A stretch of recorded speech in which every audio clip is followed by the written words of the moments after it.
Happy Monday. We're talking about Prime Cut from 1972 in 4K. Let's go.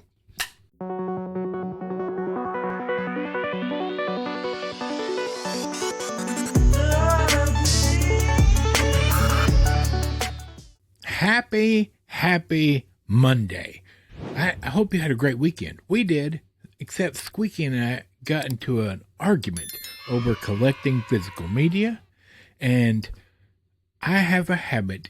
Everybody that collects physical media falls into this trap once or twice where you buy a bunch of stuff that you love, that you've seen 1,000 times, and you want the best quality picture, etc.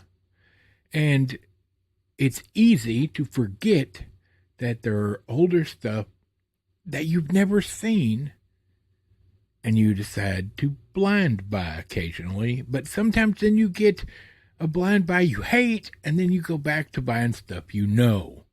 That is just part of collecting physical media. And for a long time now, I've been buying stuff that I know I love, that I want the best quality picture, or a new box set came out of it.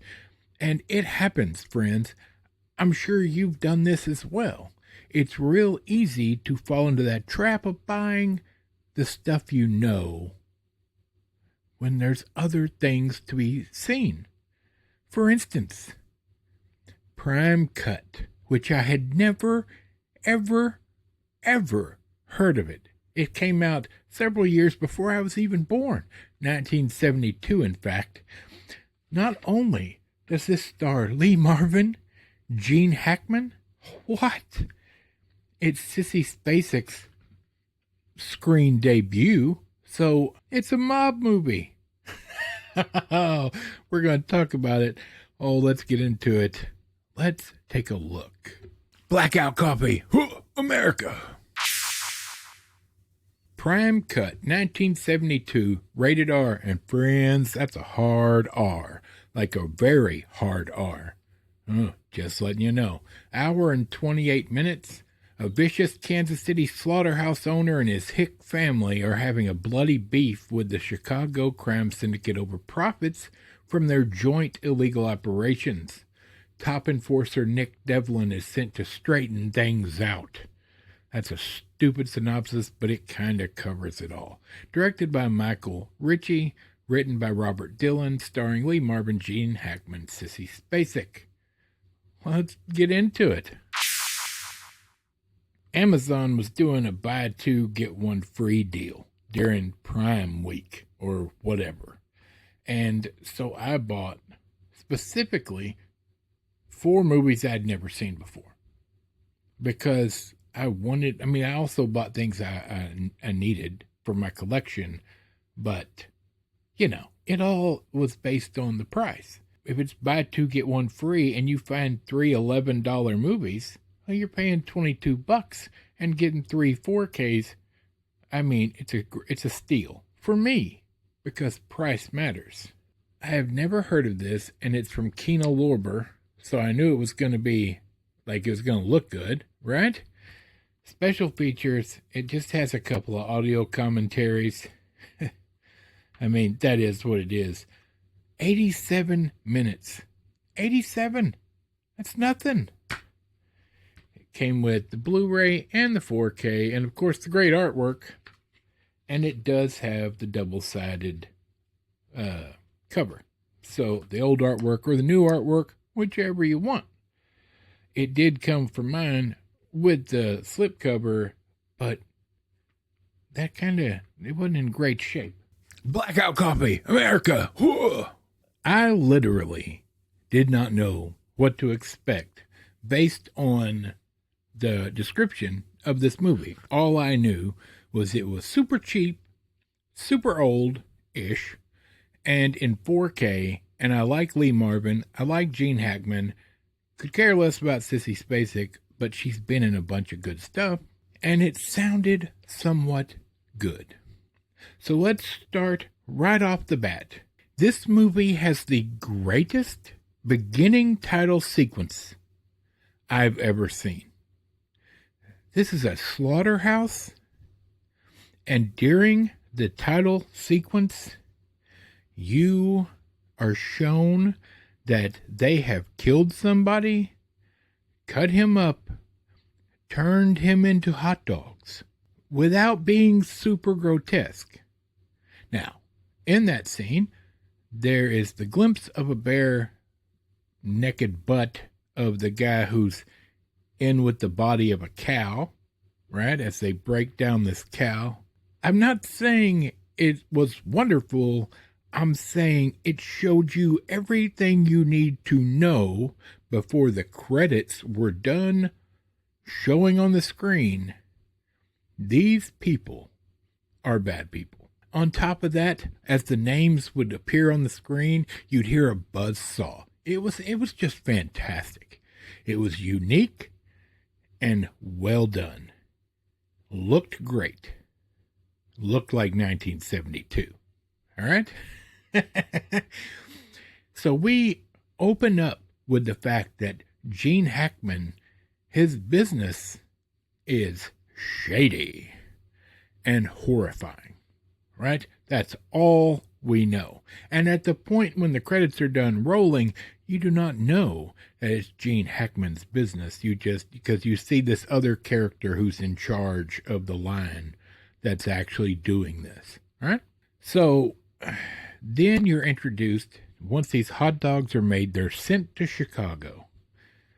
So then you're introduced to the Chicago mob.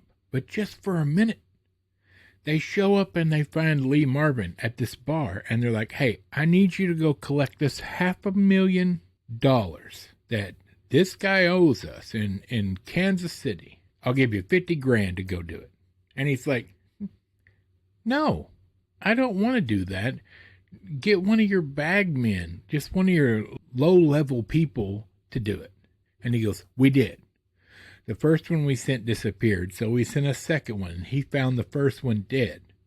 And then we sent a third one, and he disappeared, and now we have this package here. Open it and look at it. And they show you the hot dogs, and it's this point that if you were not paying attention during the title sequence, you realize they made that guy into hot dogs. From start to finish. I've had a bad morning. Seriously. I went in there, opened the cabinet, was going to make me some Blackout coffee, and guess what? We're out, and I think we know why. Because you drank the last of it, and you didn't let me know. So, when's our next order coming in? I think that'll last a couple of days. Because the deal is, Lee Marvin is an enforcer. Like, he's a scary dude. And you can tell. And it takes very little, like, he didn't have to tell you he's scary. It's the way he moves, the way he acts, the way other people act around him, because they can tell when he gives them a look.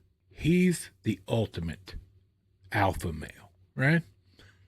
So he takes the job. He takes 3 guys with him and a chauffeur for the car. Of course, it's a long drive, 600 some odd miles.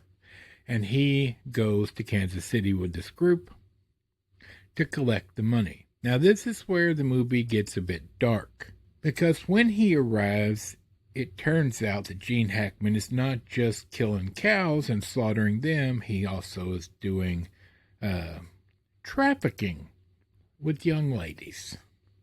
And he's having a cow sale when Lee Marvin walks in, drugged up ladies, one of which is Sissy Spacek.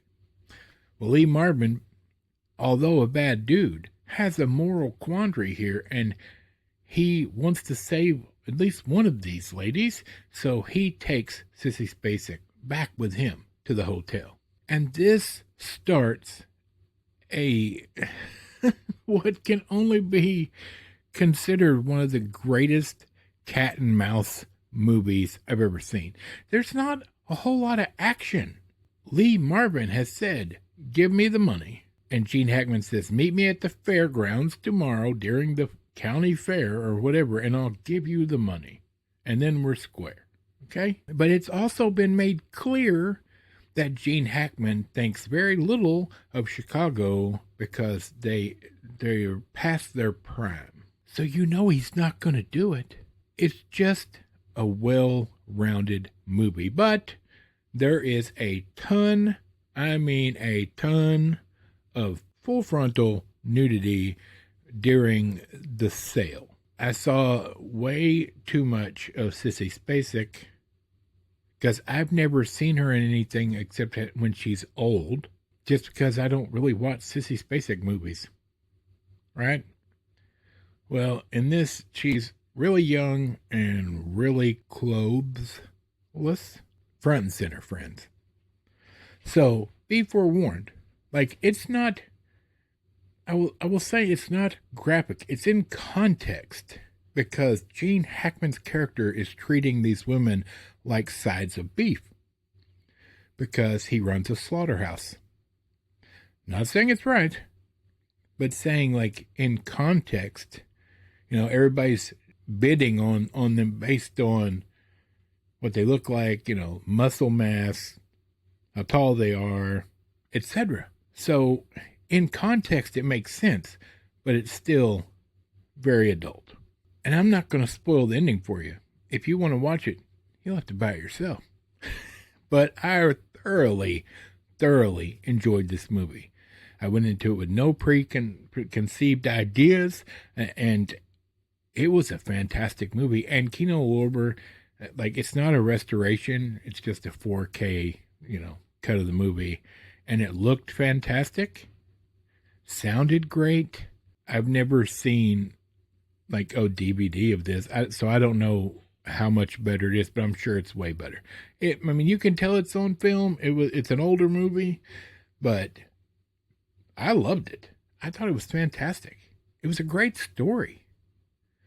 And Lee Marvin's character is very macho, but he has a moral standard that he goes by. So there's that. All right. Hey, I gotta go, friends. Have you seen this? Did you enjoy it? Do you like it? Tell me your thoughts down below. All right. For Michael, the microphone, Bob, squeaky chair in the back, and this big fat nerd, we will see you Wednesday.